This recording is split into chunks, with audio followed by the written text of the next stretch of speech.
So we are down at the track now. Simon took over the camera. We've got a classic interval session today, which is 10 by 400 meters. So you've got like a 3 kilometer warm up. It's quite cold, so that'll be nice. Stay in the gear. And then we've got 10 by 400 meters at around 3:45 with a 60-second rest in between. So the plan for that is to hold a steady interval for the whole 10. So whoever the first winner is aiming for that 3:45 and maintain that for the other 9. That's the aim of the game, not 100% max effort, just sitting on that like 85-90% max effort. And then we're going to do a little bit of a cool down as well. So going to get warm, stay in my trackies, and get into the interval. We got it next. That's how you finesse. We come for they next. We come to collect. Did it all on my own, yeah. When it brought it back home, yeah. Now they calling my phone, yeah. But I'm all in my zone. So I stepped on the scale yesterday and realised I am the same weight as your average manhole cover, a male red kangaroo, and also a newborn elephant. So I'm around 96 or 97 kilos. And in this video, I'm going to walk you through my 5 top tips for heavier runners like myself that I've included in my running, that you can include in your running going into 2020. They not a threat. Tell them reset. When they're at their best, we still not impressed. Did it all on my own. So that's warm up complete. 3k in the bag, so I'm going to strip off, 90-second rest. We go into our 400 meters. So I said these are sessions that I think are going to be most important in the marathon prep. Done the miles before, done the easy stuff. The speed work is what's going to really make a difference. So this is the session to come. Alpha flies on, and the definition of it. Just subscribe to all the like Instagram channels. Just guys,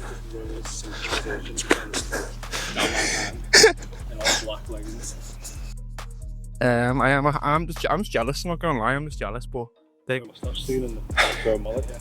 we do it. Me Oakleys as well. So again, I'm just jealous. They don't pay to do it. I have to buy the stuff to do it, so I can't complain. And I said it on Saturday as well. Like these shoes rub like mad, so I'm starting to feel it on the arches already, which is what they're known for. So hopefully they handle all right. But again, I guarantee, I promise I'm going to get some new runners in the next couple of weeks. I promise. I need them. Let's get this done. So with this first one again, so we'll have to dictate what this pace looks like a 3:45. So this will dictate the rest of the other 9 laps. So 5 seconds to go, full send it. Let's go. Ain't no one doing the shit that we doing. Ain't nobody moving the way that we moving. Hop out the Sprinter and shoot us a movie. We pull up to Paxton and get us some jewelry. Rocking the newest, but that shit ain't new to me. Watch how I do it, you think that it's 2 of me. They just be fluffing and that shit is foolery. Coolin', but that shit ain't cool to me. I'm as hot as it gets. Yeah, they not on the list. Took a shot of success. Hit nothing but net. Yeah. So they hit the rim, changed up my number and took out the sim. I'm on my hustle, I'm back in the gym. I can be humble or I could go in. I go for the win. We got it next. That's how you finesse. We come for they next. We come to collect. Did it all on my own, yeah. When it brought it back home, yeah. Average pace, 3 minutes 45. Bang on the nose, 3 minutes 45. So starts off a little bit fast for the first 200 and then slows it down. So I'll try and hold that pace now with the other 9, 3:45. So 60-second rest. Let's get into the next one.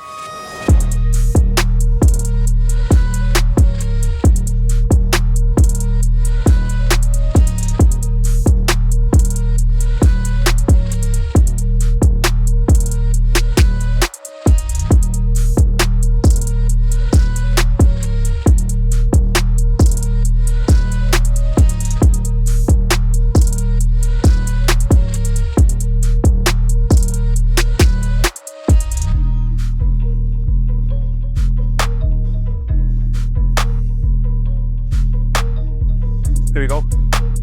So you're probably thinking, like, why should you listen to me? And I'm 96 kilo, 97 kilo. I've ran 4 marathons. I've about to run my 5th marathon as well. So you could say that I know my stuff about being a bigger guy and doing lots of mileage. So the first tip is without your mileage. Head out slowly, building up the volume. So I see a lot of people going full send, week 1, week 2, trying to do 20, 30, 40, 50k. You're just going to get injured and you're really going to commit, pick up a niggle, and then feel like what's the point? So slowly build up your mileage around 10 or 20% per week at a maximum, and consistency over perfection.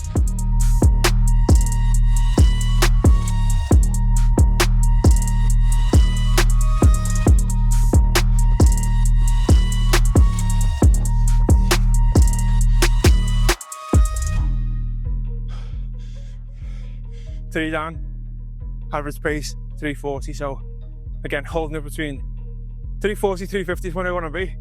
As I'm not pushing 100%, 85%, 90%. As you can tell, it's challenging, but I still got something left in the tank. So we'll see how I'm feeling after 8 or 9.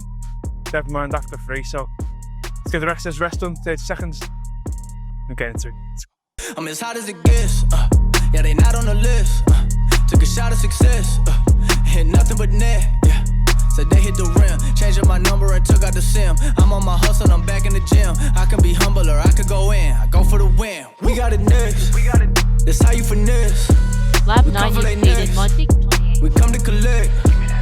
Did it all on my own, yeah. When it brought it back home, yeah. Now they calling my 342 phone, yeah. extra. But I'm Let's all go. in my zone. So tip number 2 is to cross train, so including the likes of erg wear, ski erg, bike erg, etc. And cycling is a good way to get your fitness in there, but spend less time on your feet, and again reduces that risk of injury as well. So when you're 100 kilos, you don't want to be pounding your feet 5-6 days a week.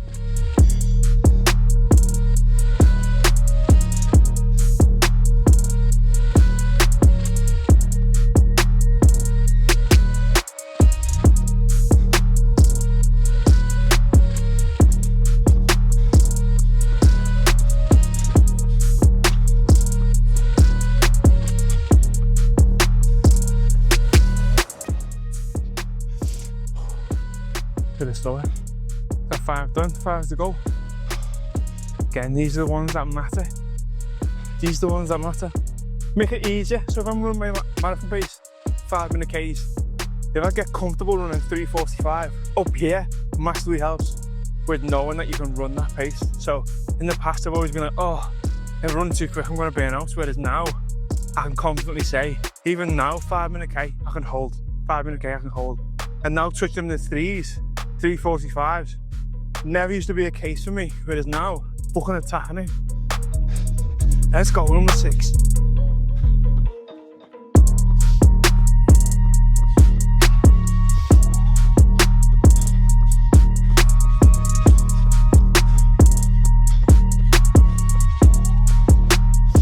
Six down, still holding that 3:45 average. Feels alright. I said I don't mind when I get a rest. I can recover quite quickly, but tomorrow's session's a different story. 400 rolling, so fast 400, slow 400, back to back like 10 times. So I said last week, but I hate them sessions, but again, you've got to be done. Pace control. So tip number 3 is shoes. So I see a lot of people buying carbon plated shoes, and there's nothing wrong with carbon plated shoes. Obviously, I wear them when I'm doing track, when I'm racing, but you don't need to buy the latest Alpha Flies. The thing that you need most is to have stability and comfort. So my worst thing when I did my first marathon was when I got 4 hours in, I wish I had my slippers on. I had carbon plated shoes, my feet were in bits.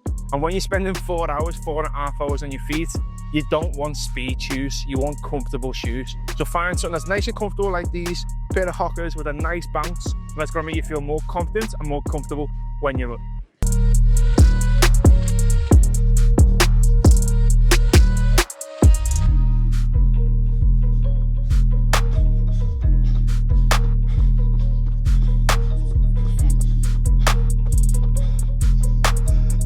Lab 2. Imorian at 32. Average pace 3 minutes 15. Same old. 350 is getting hard now. Still cold as well. Believe it or not, like, I don't know what the temperature is, but I'm not getting warm at all. My hands. It's what happens when you live in Liverpool, in the north of England. Everyone I know who I follow lives in Austin for some reason, so it's not Austin. I wish it was Austin, to be honest. So the next tip is to run easier. So you see a lot of people on social media talking about zone 2 training or, you know, aerobic capacity, and it basically means running like this, somewhere where you can follow the conversation. It's nice and easy, but at the start you're going to find it really difficult to control your heart rate. So don't get disheartened if you can't stay in zone 2 or whatever. A good way of thinking about it is 180 minus your age is roughly your zone 2 work. But I always recommend in the first month or so, just spend time on feet at a comfortable pace, build up your mileage slowly, but don't really focus too much on heart rate, because as I said, you can get disheartened. So the good thing about zone 2 is that it helps you build your aerobic base, your fitness level. And again, I find that if you spend more time on feet consistently, you're only going to improve over time. So think about it like this: if you could run 5 days a week, and that could be 4 days pretty easy, 1 day a little bit harder, you're going to be able to sustain that a lot more over months and months, as opposed to going really hard in 1 week and then being injured or tired or fatigued the following week. So I said to my client this week, actually Dale, I said, I'd rather you run 3 times this week, 20 minutes, than kill yourself trying to run once a week. So consistency over perfection, and you'll build up your mileage over time, your fitness over time, and then you'll get it done all the time. You think that it's two of me, they just be fluffing and that shit is foolery, cooling, but that shit ain't cool to me. I'm as hot as it gets, yeah, they not on the list. Took a shot of success, hit nothing but net, yeah. Said they hit the rim, changed up my number and took out the sim. I'm on my hustle, I'm back in the gym. I can be humble or I could go in. I go for the win. We got it next. That's how you finesse. We come for they next. We come to collect. Did it all on my own, yeah. When it brought it back home, yeah. Now they calling my phone, yeah. But I'm all in my zone. They not a threat. Tell them reset. When they're at their best, we still not impressed. Did it all on my own, yeah. When it brought it back home, yeah. Bought a watch with the stones, yeah. Caught them watching my throne, yeah. And tip number 5 is your running technique. So we usually use the word cadence, which means how many times you step in a minute. And you know, the pros are talking to hit like 170, 180 per minute. But for someone like you, when you're first starting out, a good range to aim for is around 150 to 170 or a 160 average. What that's going to do is it's going to help you control your pacing, but also control your joints. So you think about it like this: when you're running too slow, you really over exaggerate. You put a lot of pressure through your front of your joint, like your knee. So when you increase your cadence and you sort of stay on top of your knees, it doesn't have to help with shins and knee injuries especially. So make sure you're focusing on smaller steps instead of like big strides. I'm saying 320 for D. Tell them reset. When they're at their best, we still not impressed. Did it all on my own, yeah. When it brought it back home, yeah. Bought a watch with the stones, yeah. Caught them watching my throne, yeah. Lap 1 complete in 1 minute 20. Average pace 3 minutes 20. Said it. Called it. Hard, but not super difficult. So like, it doesn't make you go, what's the point? Feel confidence, feel strong, but it's meant to be tough. Like I said, when I used to run my Garmin, I used to always say maintaining. Whereas as soon as I shifted towards Hyrox, started doing loads of intervals, it was like productive. So I'm not saying rate your progress off what your Garmin says, but it's just nice to know that doing a hard session like that is only putting miles in the tank. It's only putting wins on your tick list, on your fitness level. So yeah, it feels good to do them, therefore. So we're going to recover now with our main product from Builder, which I use, which is Hydro, especially in the raspberry lime flavour. So 900 milligrams of electrolytes. So I take this twice a day, once in the morning every time I wake up, and then once after every single sweaty session. So it helps me recover, it helps me replenish, ready for another run tomorrow. So let's get after it. Let's go.